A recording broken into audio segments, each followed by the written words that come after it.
Friends, topic मैं आप लोगों के साथ शेयर करने जा रही हूँ वो कल्चर मीडिया का पार्ट 2 टॉपिक है।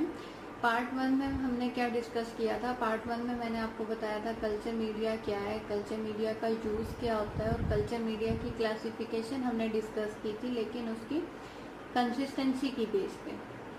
तो अगर आप लोगों ने वो लेक्चर मिस कर लिया है तो वो माइक्रोबायोलॉजी जो प्ले लिस्ट है उसमें अवेलेबल है। अगर आपको उधर से भी नहीं मिल रहा तो आप इस वीडियो की डिटेल में मैंने उस पार्ट का लिंक दिया हुआ है, आप उस पर क्लिक करके पार्ट 1 को देख सकते हैं, तो आपको पार्ट 2 भी और अच्छा समझ में आ जाएगा। तो पार्ट 2 में आज हम क्या डिस्कस करेंगे। पार्ट 2 में हम डिस्कस करेंगे क्लासिफिकेशन ऑफ कल्चर मीडिया, लेकिन किस बेस पे, कंपोजिशन की बेस पे। यानी कि ऐसा क्या हम कल्चर मीडिया में डालते हैं स्पेशल, जिसकी वजह से वो जो है वो different type of culture medias बन जाते हैं। पिछले लेक्चर में तो हमने कंसिस्टेंसी की बेस पे किया था कि यानी कि कल्चर मीडिया या तो सॉलिड होंगे या सेमी सॉलिड होंगे या लिक्विड होंगे, लेकिन आज जो हम डिस्कस कर रहे हैं, आज हम डिस्कस करें कंपोजिशन की बेस पे। यानी कि क्या ऐसी कंपोजिशन होगी जिसकी वजह से कल्चर मीडिया को क्लासिफाई करना पड़ता है। तो कंपोजिशन की बेस पे कल्चर मीडिया को क्लासिफाई किया जाता है 4 टाइप्स में। वो कौन कौन सी हैं? वो है सिंपल मीडिया, इसके नाम से ही आपको पता चल जाता होगा या अंदाजा हो गया होगा। सिंपल मीडिया यानी कि इसके अंदर एक सिंपल टाइप ऑफ न्यूट्रिएंट्स होंगे, कोई खास जो है वो एडिशन नहीं होगा। उसके बाद आ जाता है सिंथेटिक और डिफाइंड मीडिया, यानी कि इस मीडिया का नाम या तो सिंथेटिक मीडिया होगा या फिर डिफाइंड मीडिया होगा। अगर आपसे पूछा जाता है सिंथेटिक मीडिया क्या है या अगर आपसे पूछा जाता है डिफाइंड मीडिया क्या है, तो आपको समझ में आ जाना चाहिए कि ये दोनों मीडिया जो है वो एक ही चीज़ का नाम है। थर्ड आ जाता है वो है नॉन सिंथेटिक और कॉम्प्लेक्स मीडिया। तो इसी तरह अगर आपसे नॉन सिंथेटिक मीडिया के बारे में पूछा जाए या कॉम्प्लेक्स मीडिया के बारे में पूछा जाए तो वो एक ही मीडिया के बारे में आपसे पूछा जा रहा है। या अक्सर आपसे इस तरह पूछा जा सकता है कि what is the difference between synthetic and non synthetic media, या आपसे इस तरह पूछा जा सकता है what is the difference between defined media और कॉम्प्लेक्स मीडिया। तो आपको अंदाजा हो जाना चाहिए कि ये मीडिया जो है वो एक ही नाम से है। फोर्थ पे आ जाता है स्पेशल मीडिया। स्पेशल मीडिया में कौन कौन से मीडियाज होंगे वो हम आगे डिस्कस करेंगे। अब मैं आपके साथ 1 बाय 1 इन चारों मीडिया को डिस्कस करूंगी। और एक और पॉइंट मैं बताती चलूं कि जब हम ये आज के लेक्चर में हम इस टॉपिक को कंप्लीट कर रहे हैं कल्चर मीडिया को, तो आप इन दोनों टॉपिक्स को अच्छी तरह समझ लें। फिर मैं आपके साथ जो नेक्स्ट लेक्चर डिस्कस करूंगी वो इनके मल्टीपल चॉइस क्वेश्चंस होंगे, तो आपको ये टॉपिक जो है वो और अच्छी तरह याद हो जाएगा। क्योंकि अक्सर जो है एग्जाम्स में, स्पेशली अगर आप स्टूडेंट हैं, तो आपसे पूछा जाता है कल्चर मीडिया के ऊपर, या तो आपसे ऐसे पूछा जाएगा what is culture media, what is the use of culture media and classify culture media on the base of consistency, या ये पूछा जा सकता है what is culture media, what is the use of culture media and classify culture media on the base of composition। तो अब हम discuss करेंगे 1 बाय 1। अब हम स्टार्ट करते हैं 1 बाय 1। सबसे पहले सिंपल मीडिया। एक चीज मैं सॉरी बताना भूल गई कि सिंपल मीडिया को बेसिक मीडिया भी बोलते हैं, दोनों का मतलब सेम है, सिंपल या बेसिक। तो ये मीडिया क्या है? These are simple media that will support the growth of micro organisms that do not have special nutritional requirements.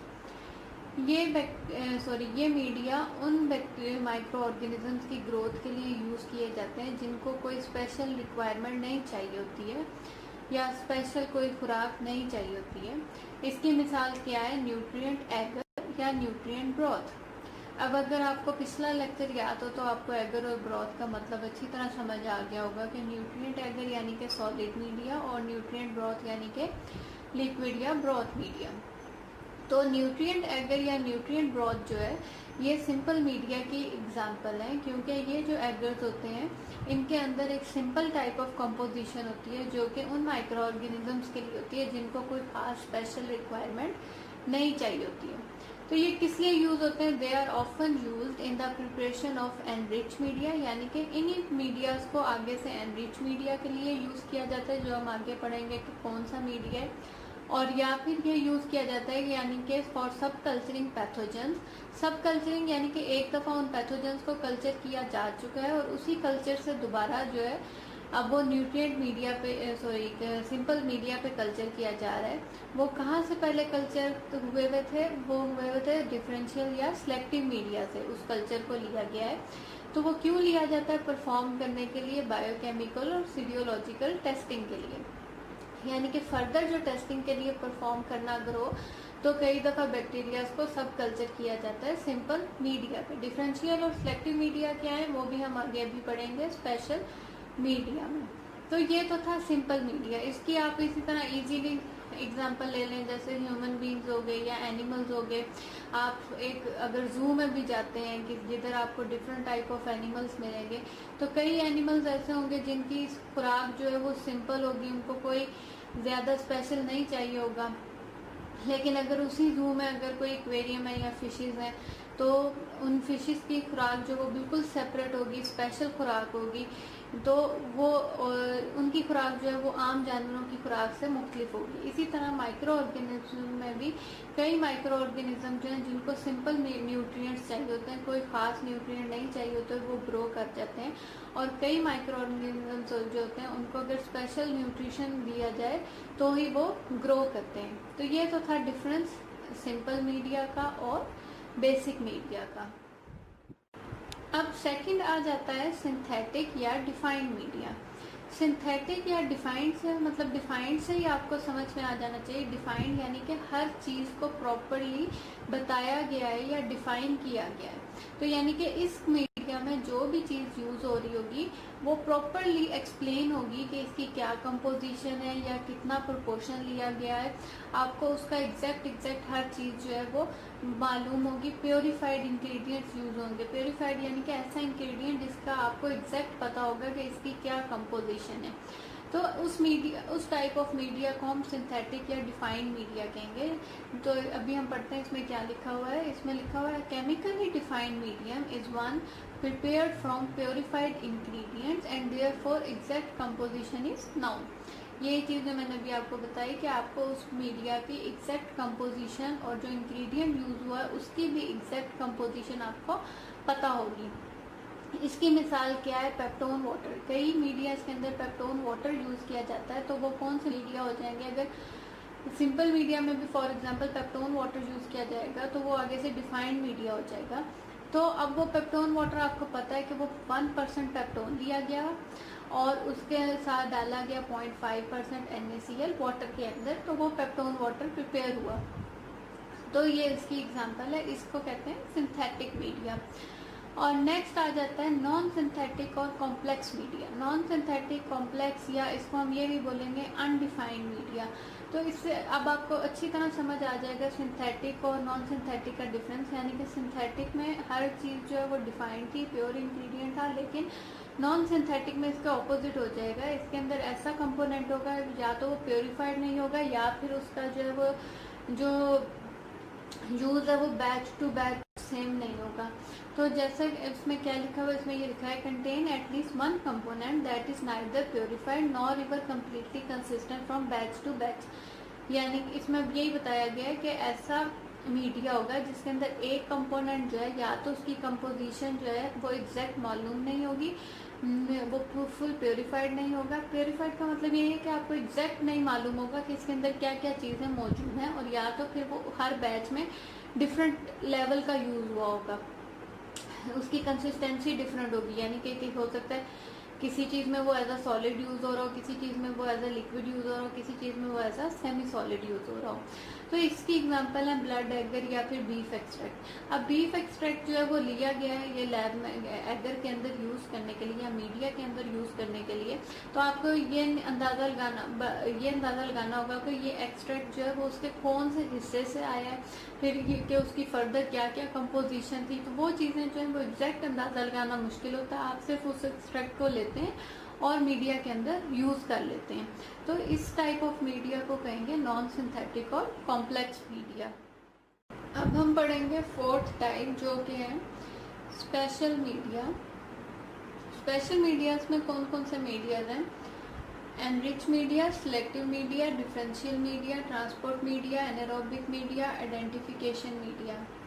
यानी स्पेशल मीडिया से यही मुराद है कि इनके अंदर कुछ ना कुछ ऐसा स्पेशल इंग्रेडिएंट यूज़ हुआ है ताकि अगर कुछ बैक्टीरिया जिनको स्पेशल इन्वायरमेंट के स्पेशल न्यूट्रिएंट चाहिए होती है ग्रोथ के लिए, तो वो इस मीडिया में प्रोवाइड की जाती है ताकि उन बैक्टीरियाज को हम स्टडी कर सकें। तो अब हम वन बाय वन हर एक को डिस्कस करेंगे। सबसे पहले आता है एनरिच्ड मीडिया। एनरिच का मतलब ही ये है कि एक मीडिया को एनरिच कराया गया है, यानी कि उसके अंदर एक ऐसा खास न्यूट्रिशनल एलिमेंट डाला गया है कि अब वो और ज़्यादा एनरिच हो गया है ग्रोथ करने, ऑर्गेनिज्म की ग्रोथ को सपोर्ट करने के लिए। मिसाल के तौर पे अब पहले मैं आपको बताती हूँ इसमें लिखा हुआ क्या है। Enrich media are required for the growth of organism with exacting growth requirements. यानी कि एनरिच मीडिया क्या है कि ऐसा मीडिया जिसके अंदर ऐसा एलिमेंट डाला गया है या उसको एक ऐसा एलिमेंट चाहिए होता है जो कि सपोर्ट कर सके ऑर्गेनिजम्स की ग्रोथ हो, और उन ऑर्गेनिजम्स को वो एग्जैक्टली वो एलिमेंट चाहिए तभी वो ग्रो कर सकेंगे। जैसे कि ह्यूमन बींग्स है, उनके अंदर ब्लड है, तो ब्लड हीमोग्लोबिन है। अगर हम आयरन कंटेनिंग फूड नहीं खाएंगे तो हम एनीमिया होता जाएगा, जो कि आगे से अगर ट्रीटमेंट नहीं लो तो प्रॉब्लम कर लेता है। जैसे कि मिसाल के तौर पे हम लोग ह्यूमन बींग्स को कई न्यूट्रिशनल रिक्वायरमेंट चाहिए होती हैं, अगर वो न्यूट्रिशनल रिक्वायरमेंट नहीं होंगी तो भी क्या कहते हैं आपके अंदर डेफिशिएंसी होना शुरू हो जाएगी चीज़ों की। मिसाल के तौर पे अगर आप सादा पानी सारा दिन पीते रहेंगे तो आप जिंदा नहीं रह सकते जब तक कि आप उस पानी के साथ कुछ ना कुछ और न्यूट्रिशनल रिक्वायरमेंट्स ना लें। इसी तरह बैक्टीरिया को भी कुछ बैक्टीरिया जैसे होते हैं जिन्हें एग्जैक्ट ऐसी ग्रोथ रिक्वायरमेंट चाहिए होती हैं, अगर वो ना दी जाए तो फिर वो आर्टिफिशियल मीडियाज पे ग्रोथ नहीं दिखा सकते। तो इस मीडिया को इसलिए एनरिच मीडिया बोला जाता है, क्योंकि मीडिया को एनरिच कराया जाता है ऐसी एग्जैक्ट ग्रोथ रिक्वायरमेंट से जो कि जिस बैक्टीरिया को हम स्टडी करने जा रहे हैं उसकी ग्रोथ को वो हेल्प आउट करेगा। तो जैसे हमने पहले पढ़ा था कि बेसिक मीडिया यूज़ किया जाता है, मोस्टली वो एनरिच कराया जाता है। तो आगे देख लें आप लिखा हुआ है कि बेसिक मीडिया में भी एनरिच्ड विद। अब बेसिक मीडिया को कौन कौन सी चीज़ों से एनरिच कराया जाता है जो कि हेल्प आउट करेंगी ऑर्गेनिजम्स की, माइक्रो ऑर्गेनिज्म की ग्रोथ के लिए। तो वो क्या चीज़ें हो सकती हैं, वो होल ब्लड भी हो सकता है या लाइस ब्लड भी हो सकता है। होल ब्लड आपको पता है ब्लड एगर है तो उसमें होल ब्लड यूज़ होगा, लेकिन चॉकलेट एगर में लाइस ब्लड यूज़ होता है। तो अब आपको इधर से ये भी अंदाज़ा हो जाएगा कि होल ब्लड एगर और चॉकलेट एगर कौन से मीडिया हैं, एनरिच मीडिया। तो होल ब्लड या लाइस ब्लड, इसके अलावा कौन कौन से अदर एनरिच्ड एलिमेंट्स यूज होते हैं, serum, peptone, yeast extract, vitamin और कई दूसरे ग्रोथ फैक्टर्स हैं, ये यूज़ किए जाते हैं एनरिच मीडिया बनाने के लिए। अब एनरिच मीडिया की ज़रूरत क्यों पड़ती है? एनरिच मीडिया की ज़रूरत इसलिए पड़ती है कि such medium is often used for specimens collected from sites which are normally sterile. यानी कि ये स्पेसिमन, वो वाला स्पेसिमन एनरिच मीडिया पे ग्रोथ कराया जाता है, ये स्पेसिमन उस जगह से कलेक्ट किया जाता है जहाँ पे मोस्टली नॉर्मल फ्लोरल बैक्टीरिया मौजूद नहीं होते हैं। तो आपने देखना होता है, आपने इंश्योर करना होता है कि वाकई उस स्पेसिमन में ये ऑर्गेनिज्म मौजूद है या नहीं है, क्योंकि ये ऐसी जगह से आया है, ये स्पेसिमन ऐसी जगह से कलेक्ट किया गया जहाँ पे नॉर्मली बैक्टीरिया मौजूद नहीं होते। आपको जैसे पता होगा कि हर ह्यूमन बीइंग में कई ऐसे एरियाज हैं जहाँ पे नॉर्मल फ्लोरल बैक्टीरिया मौजूद होते हैं और कई ऐसे एरियाज हैं जहाँ पे नॉर्मल फ्लोरल बैक्टीरिया मौजूद नहीं होते हैं, जैसे कि ब्लड हो गया, CSF यानी सेरिब्रोस्पाइनल फ्लूइड हो गया, या फिर पास जो है वो हो गया, या फिर जो बॉडी के अंदर दूसरे फ्लूइड्स होते हैं, साइनोवियल फ्लूइड या एस्टैटिक फ्लूइड्स, ऐसे फ्लूइड्स में जो है ऑर्गेनिजम्स मौजूद नहीं होते, वो बिल्कुल स्टेराइल होते हैं। तो अगर ऐसी जगहों से स्पेसिमेन कलेक्ट किया गया है तो मोस्टली वो एनरिच मीडिया पे ग्रोथ कराया जाता है ताकि कंफर्म किया जा सके कि वाकई इस स्पेसिमेन में माइक्रो ऑर्गेनिज्म मौजूद थे या नहीं थे। तो वो अगर स्पेसिमेन कलेक्ट किया जाएगा तो ये मीडिया जो है वो सपोर्ट करेगा उस ऑर्गेनिज्म की ग्रोथ को। तो इसमें एग्जांपल कौन सी हैं, ब्लड एगर हो गया, चॉकलेट एगर हो गया, और कौन से टाइप ऑफ ऑर्गेनिज्म जैसे हीमोफिलिस, इन्फ्लुएंजा और नाइसेरिया। अब नेक्स्ट आता है वो है सिलेक्टिव मीडिया। सिलेक्टिव से ही आपको अंदाजा हो जाना चाहिए इसके नाम से कि ये एक खास पर्टिकुलरली मतलब उसी बैक्टीरिया को ग्रोथ कराएगा जो हमें रिक्वायर है, या उसी माइक्रो ऑर्गेनिज्म को ग्रोथ कराएगा जो हमें रिक्वायर है, यानी कि ये सिलेक्टिव है। तो इस मीडिया के नाम से ही आपको अंदाजा हो गया है। तो अब इस मीडिया में मोस्टली सॉलिड मीडिया ही ये टाइप होंगे। These are solid media which contain substances. अब ये ऐसा सॉलिड मीडिया जिसके अंदर कौन से सब्सटेंसेस होंगे, बाइल साल्ट्स होंगे, केमिकल्स होंगे, एंटीबायोटिक्स या डाइज होंगे। तो ये क्यों यूज होता है? सिलेक्टिव मीडिया इसलिए यूज होता है क्योंकि ये इनहिबिट करता है, ये रोकता है एक ऑर्गेनिज्म की ग्रोथ के लिए। एक ऑर्गेनिज्म की ग्रोथ को रोकेगा और सिर्फ अलाउ करेगा एक ही ऑर्गेनिज्म ग्रो करे। जैसे हमने इसके नाम से बोला सिलेक्टिव मीडिया, यानी कि ये एक ही ऑर्गेनिज्म को सिर्फ और सिर्फ अलाउ करेगा कि वो ग्रो करे उस मीडिया पे, और बाकी ऑर्गेनिजम्स को ये अलाउ नहीं करेगा। और ये कैसे होगा? बाय हम इसमें ऐड करेंगे ऐसे सब्सटेंसेस जिससे ये सिलेक्टिव हो जाएगा, जैसे कि बाइल सॉल्ट हो गए, केमिकल्स हो गए, एंटीबायोटिक या फिर डाइज होगी। अब सिलेक्टिव मीडिया की जरूरत क्यों पड़ती है? अब सिलेक्टिव मीडिया जो वो एक तरह से एनरिच मीडिया का ऑपोजिट है। किस तरह ऑपोजिट है? क्योंकि सिलेक्टिव मीडिया जो है वो हम तब यूज करेंगे जब हमने स्पेसिमेन लिए उस जगह से जहाँ पे नॉर्मल फ्लोरा जो है उसके बैक्टीरिया मौजूद होते हैं ऑलरेडी। तो फिर हमने क्या करना होता है, हमें चाहिए होता है सिर्फ हम एक माइक्रो ऑर्गेनिज्म को सस्पेक्ट कर रहे हैं कि ये माइक्रो ऑर्गेनिज्म जो है ये जरूर उस जगह पे जो है वो इन्फेक्शन कॉज कर रहा होगा, जैसे थ्रॉट हो गया, ऐसी जगहों पे, या यूटीआई हो गया, या यूजेनिटल हो गया। इन जगहों पे जो होता है नॉर्मल फ्लोरल बैक्टीरिया पहले से ही मौजूद होते हैं, लेकिन आप अब सस्पेक्ट कर रहे हैं कि इस जगह पे मतलब मिसाल के तौर पे कोई भी दूसरा ऑर्गेनिज्म जो है वो मौजूद है। तो अब आपने सिर्फ उसको माइक्रो ऑर्गेनिज्म को देखना है। तो उस माइक्रो ऑर्गेनिज्म को स्टडी करने के लिए जरूरी है आपके लिए कि नॉर्मल फ्लोरा बैक्टीरिया जो है वो उस मीडिया पे ग्रो ना करें। तो उनकी ग्रोथ को रोकने के लिए आप सिलेक्टिव मीडियम यूज करेंगे, क्योंकि आपको सिर्फ पर्टिकुलर माइक्रो ऑर्गेनिज्म चाहिए, कोई कंटेमिनेशन नहीं चाहिए, कोई नॉर्मल फ्लोरा नहीं चाहिए। तो इस वजह से आपको सिलेक्टिव मीडिया यूज करना पड़ता है। तो ये किसका डिफरेंस हो गया? एनरिच मीडिया में हमने स्पेसिमेन कलेक्ट किया था स्टेराइल एरिया से, लेकिन सिलेक्टिव मीडिया में एक्चुअली स्पेसिमेन हम वहाँ से कलेक्ट कर रहे हैं जहाँ पे पहले नॉर्मल फ्लोरा मौजूद है। तो हमने रोकना है अनवांटेड कंटेमिनेटेड बैक्टीरियल ग्रोथ को। तो इसकी एग्जांपल जो है वो लॉन्गस्टेन जेनसेन मीडियम है। लॉन्गस्टेन जेनसेन मीडियम आपको पता है माइक्रोबैक्टीरियल स्पीशीज के लिए यूज होता है, खासतौर पर माइक्रोबैक्टीरियम ट्यूबरक्लोसिस की ग्रोथ के लिए जो है ये मीडियम जो है सिलेक्टिव यूज होता है। इसी तरह फर्दर जब मैं आपके साथ फ्यूचर में ऑर्गेनिज्म डिस्कस करूंगी तो हर ऑर्गेनिज्म का कोई ना कोई सिलेक्टिव मीडिया होगा जिसपे उसको ग्रोथ कराया जाता है। तो अब आपको समझ आ गई होगी सिलेक्टिव मीडिया किसे कहते हैं। अब हम चलेंगे अपने नेक्स्ट मीडिया की तरफ। नेक्स्ट आता है डिफरेंशियल मीडिया। डिफरेंशियल मीडिया क्या है? These are medias to which dyes or other substances added to differentiate micro organisms.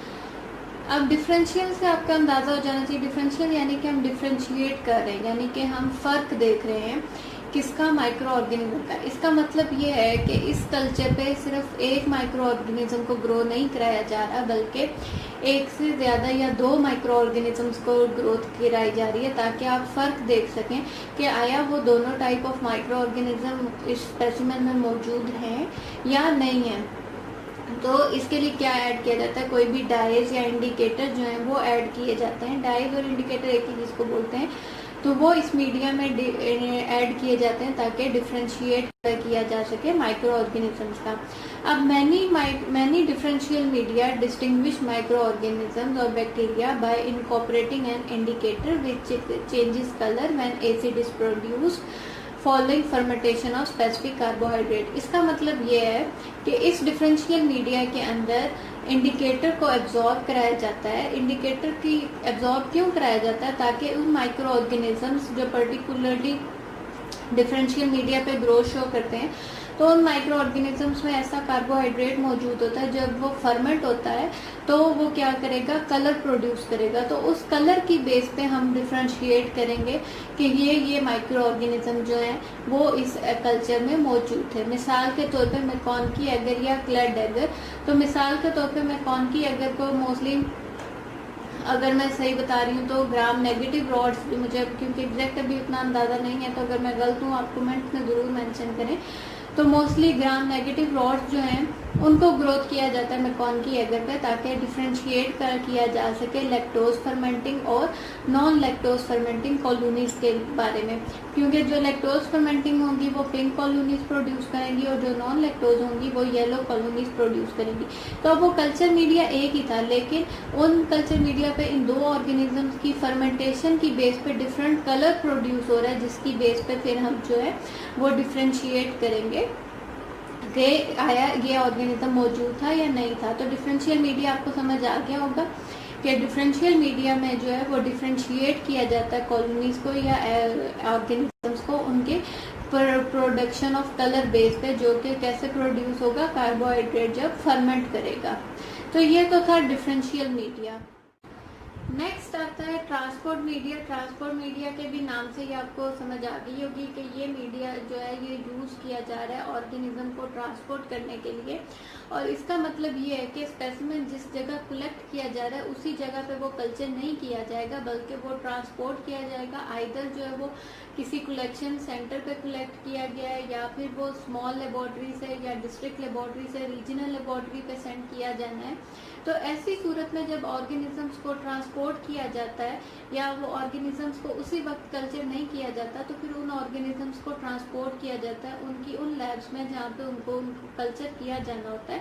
तो उस सूरत में जो है वो ट्रांसपोर्ट मीडिया यूज किया जाता है। ट्रांसपोर्ट मीडिया जो है वो इसलिए यूज किया जाता है ताकि अगर उस स्पेसिमेन में कोमेंजल्स यानी कि नॉर्मल फ्लोरल ऑर्गेनिज्म मौजूद थे तो उनकी ओवर ग्रोथ को रोका जाए, और पर्टिकुलरली वो ऑर्गेनिज्म जो हमें चाहिए उसी की ग्रोथ को वो फेवर करे, वो जो सर्वाइवल है उसकी ग्रोथ को इंश्योर करे। तो उस सूरत में ट्रांसपोर्ट मीडिया यूज होता है। अब देखते हैं इसमें क्या लिखा हुआ है। इसमें भी ये लिखा है these are mostly semi solid media. अब इस मीडिया की जो कंसिस्टेंसी क्या होगी वो मोस्टली सेमी सॉलिड होती है। और these are mostly semi solid media that contain ingredients to prevent the over growth of commensals. वही बात कि ये ऐसे इंग्रेडिएंट कंटेन करता है जो कोमेंजल्स की ओवर ग्रोथ को रोकता है या ज़्यादा से ज़्यादा मतलब कोशिश करता है रोकने की, और इंश्योर करता है survival of required pathogen when specimen can not be culture immediately after collection. इसके मिसाल एग्जांपल कौन सी हैं, यानी आपसे ये पूछा जा सकता है कि मोस्टली या ट्रांसपोर्ट मीडिया की एग्जांपल हैं, तो आप बता सकते हैं कैरी ब्लेयर मीडियम या फिर एमिस ट्रांसपोर्ट मीडियम। ये जो टाइप ऑफ मीडिया ये है ट्रांसपोर्ट मीडिया। नेक्स्ट आता है एनारोबिक मीडिया। एनारोबिक मीडिया यानी कि ऐसा मीडिया, ये मीडिया उन ऑर्गेनिजम्स के लिए यूज होता है जिनको बहुत ज़्यादा लो लेवल ऑफ ऑक्सीजन चाहिए ग्रोथ के लिए। तो ये उन बैक्टीरिया या उन माइक्रो ऑर्गेनिज्म की ग्रोथ के लिए यूज होता है एनारोबिक मीडिया। इसकी एग्जांपल है Robertson cook medium, thioglycollate broth medium. जैसा कि क्लॉस्ट्रीडियम जो है वो एनारोबिक बैक्टीरिया, तो उसकी ग्रोथ के लिए रॉबर्टसन कुक मीडियम यूज होगा। नेक्स्ट आता है आइडेंटिफिकेशन मीडिया। आइडेंटिफिकेशन मीडिया जो है तकरीबन मिलता जुलता डिफरेंशियल मीडिया से, लेकिन इधर क्या फ़र्क आ जाता है, इसमें भी सबस्ट्रेट या केमिकल यूज होते हैं जो आइडेंटिफाई करते हैं बैक्टीरिया को, लेकिन किस बेस पे। इसकी मिसाल जो है वो केलिगर आयरन एगर है। इसमें ये क्या फ़र्क आ जाता है, इसमें यह कि ऑर्गेनिज्म किस तरह आइडेंटिफाई होंगे, एक तो वो कलर चेंज होगा और उसमें से कई जो ऑर्गेनिज्म, ये मोस्टली जो ग्राम नेगेटिव रॉड्स के लिए भी यूज होता है KI एगर। तो इसमें क्या होगा, कुछ ऑर्गेनिज्म कलर प्रोड्यूस करेंगे और कुछ ऑर्गेनिज्म जो वो कलर प्रोड्यूस करने के साथ साथ गैस प्रोड्यूस करेंगे, जिसकी वजह से ब्लैक कलर जो है वो भी प्रोड्यूस होगा। तो वो गैस कौन सी होगी, H2S हाइड्रोजन सल्फाइड, जिससे हमें आइडेंटिफाई होगा कि ये जो बैक्टीरिया है ये जो है ये इसने कलर भी चेंज किया, और कई उसकी बेस को और अच्छा आइडेंटिफाई हो जाता है, क्योंकि कई माइक्रो ऑर्गेनिज्म जो ग्राम नेगेटिव रॉड्स जो हैं वो जो है वो प्रोड्यूस करते हैं गैस। जैसे कि साल्मोनेला और शेजेला की स्पीशीज़ को अगर आइडेंटिफाई करना हो तो साल्मोनेला जो है वो प्रोड्यूस करेगा और शेजेला जो है वो नहीं प्रोड्यूस करेगा, जिसकी वजह से आइडेंटिफाई हो जाएगा। तो ये तो था आज का लेक्चर कल्चर मीडिया के मुतालिक, जो कि पार्ट 2 हमने कंप्लीट कर लिया है।